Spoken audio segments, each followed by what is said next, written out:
तो ये एक ईसीजी है हमारे सामने। अब हम देखेंगे कि इसे हम कैसे रीड करेंगे। जैसे कि मैंने वो 12 पॉइंट्स आपको बताया है, तो उससे कैसे रीड करेंगे। तो सबसे पहला पॉइंट मैंने जो बताया है कि कैलिब्रेशन होना चाहिए ईसीजी में। तो कैलिब्रेशन का आपको पता चलेगा कि या फिर ईसीजी ख़त्म होते हुए, ईसीजी का लाइन ख़त्म होते हुए या स्टार्ट होते हुए, मैं जहाँ पे टिक कर रहा हूँ ये जो पॉइंट है ये कैलिब्रेशन का मार्क है। ये जो देख रहे हैं आप, इसका मतलब है जो मशीन है वो कैलिब्रेटेड है। तो इसमें जो कैलिब्रेशन है, इसमें जो जो हाइट होता है इसका, ये ऑलमोस्ट 1 सेंटीमीटर का होता है। तो इससे हमें पता चलता है कि जो मशीन है वो अच्छे से कैलिब्रेटेड है और इसके ईसीजी पे हम ट्रस्ट कर सकते हैं। दूसरा चीज़ हमें क्या देखना है, लीड प्लेसमेंट। लीड प्लेसमेंट ठीक से किया है या नहीं किया है। तो मैंने बताया जैसे कि हम AVR और लीड वन के इस लीड वन में देखेंगे। तो AVR में जैसे कि हम देख सकते हैं कि यहाँ पे जो P वेव, QRS कॉम्प्लेक्स और T वेव, ये सारे के सारे नेगेटिव डिफ्लेक्शन है, यानी कि नेगेटिव साइड पे हैं, इन्वर्टेड है। और जो लीड वन है वहाँ पे पी वेव, QRS कॉम्प्लेक्स और टी वेव, ये सब पॉजिटिव है, अपवर्ड मूवमेंट बता रहे हैं।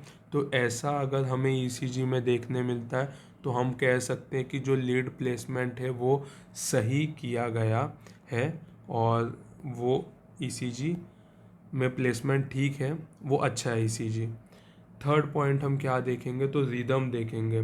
तो रिदम जैसे कि मैंने बताया कि रिदम हम देख सकते हैं लीड टू में, जो कि लॉन्गेस्ट इसका लीड हमें निकालते हैं लीड टू का। तो उसमें हम देखेंगे रिदम। तो सबसे पहला रिदम में देखेंगे रेगुलर रिदम है या फिर इरेगुलर रिदम है।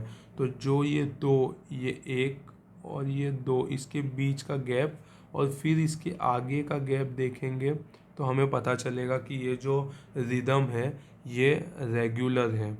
कैसा है ये रिदम जो है वो रेगुलर रिदम है। दूसरा चीज़ इसके बाद हम देखेंगे जो रिदम है वो साइनस रिदम है या नोडल रिदम है। तो जब ईसीजी में पी वेव फॉर्मेशन होता है, जैसे कि यहाँ पे पी वेव फॉर्मेशन है, यहाँ पे है पी वेव, यहाँ पे पी वेव है, हर एक लीड में पी वेव का फॉर्मेशन है। तो जब भी पी वेव का फॉर्मेशन होता है तो हम उसे क्या कहेंगे, हम उसे कहेंगे साइनस रिदम। इसके बाद हम क्या देखेंगे, तो हम देखेंगे कि हार्ट रेट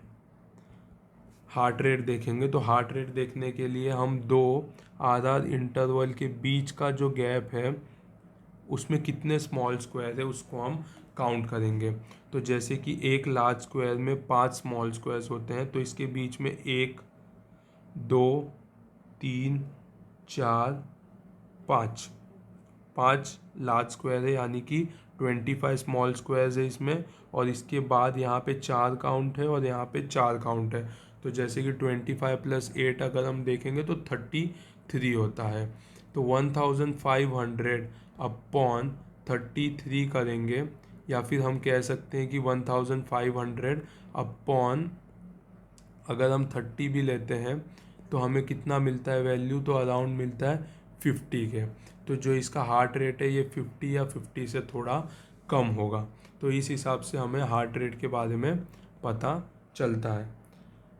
पांचवा पॉइंट हम क्या देखेंगे, तो पांचवा पॉइंट हम देखेंगे एक्सिस के बारे में, कि जो एक्सिस है वो नॉर्मल एक्सिस है या फिर राइट एक्सिस डेविएशन है या लेफ्ट एक्सिस डेविएशन है, वो कैसा पता चलेगा। तो वो लीड वन में और लीड थ्री से पता चलता है। अगर लीड वन में QRS कॉम्प्लेक्स पॉजिटिव डिफ्लेक्शन में है और लीड थ्री में पॉजिटिव डिफ्लेक्शन में है तो हम इसे कहेंगे नॉर्मल एक्सिस।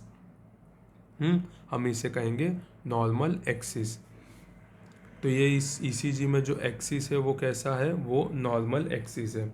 इसके बाद हम पी वेव के बारे में देखेंगे।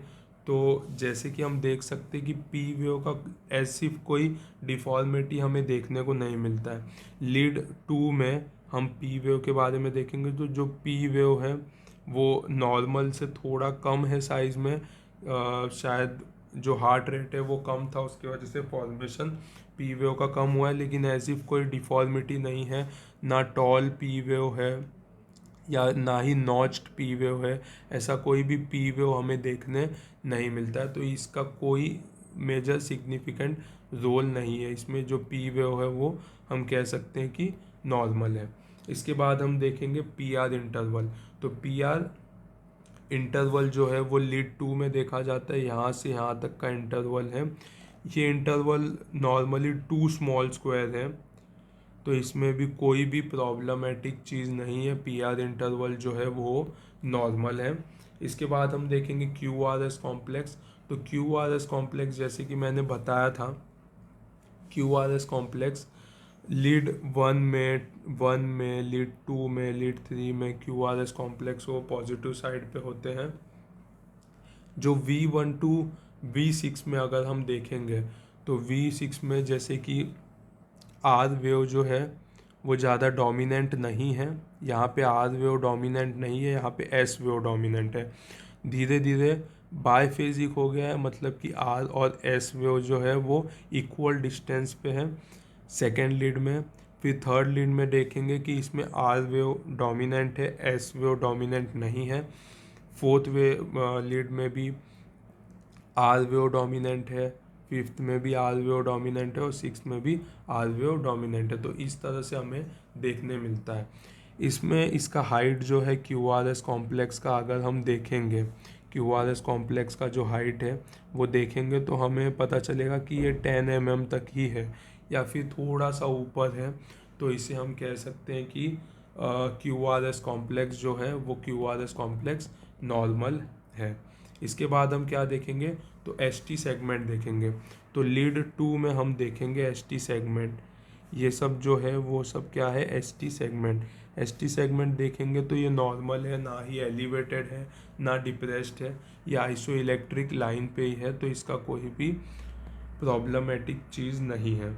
इसके बाद हम देखेंगे टी वेव। तो टी वेव हम लीड 2 में देखेंगे। इसमें टी वेव जो है वो पॉजिटिव है, विदाउट एनी डिफॉर्मिटी, कुछ भी ऐसा सिग्निफिकेंट लग नहीं रहा है कि इन्वर्टेड है या हाइपर एक्यूट है, जैसे कि उसका हाइट ज़्यादा हो, ऐसा कुछ नहीं है। इन्वर्टेड भी नहीं है, वो नॉर्मल टी वेव नॉर्मल है। इसके लिए हम कह सकते हैं कि टी वेव भी कोई प्रॉब्लमेटिक चीज़ नहीं है। इसके बाद हम क्या देखेंगे, एक्टॉपिक बीट्स के बारे में। तो जैसे कि P Q R S complex और टी वेव फॉर्मेशन हर एक लीड्स में हमें देखने मिल रहा है, तो इसका मतलब ये है कि कोई भी एक्स्ट्रा बीट यहाँ पे फॉर्म नहीं हो रहा है। ये 11 पॉइंट हमें पता चल गया है। अभी इसके बाद हम इसे प्रेजेंट कैसे करेंगे, कंक्लूड कैसे करेंगे। तो सबसे पहला हम बोल सकते हैं कि इसमें जो है वो रेगुलर रिदम है, साइनस रिदम है, उसका जो हार्ट जो एक्सिस है वो क्या होगा, नॉर्मल एक्सिस है।